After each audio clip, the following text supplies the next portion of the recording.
ليه دايما بتحب تحبط نفسك؟ السؤال ده انا سألته لك وانت مش عارف اجابته ولا عارف تفسيره. انا هقول لك اجابته وتفسيره. عشان تعرف القصة وما فيها تابع معنا الفيديو للنهاية. في صوت جواك مش سايبك في حالك، كل لما تيجي تبدأ حاجة جديدة بيقول لك انت مش قدها، انت مش هتنجح، انت هتفشل. طب ليه؟ طب مين قال؟ طب انت جربت وفشلت؟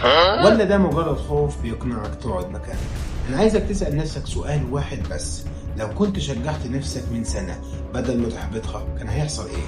على فكرة انت مش قليل، انت بس اللي صدقت الصوت الغلط اللي جواك وسكت الصوت اللي كان بيقولك هتنجح. جرب يا عم، جرب وممكن تنجح، هتخسر ايه يعني؟ على فكرة الناس اللي وصلت دي كانت بتخاف برضه، بس اختارت تكمل وتسمع لصوت الامل مش لصوت الاحباط.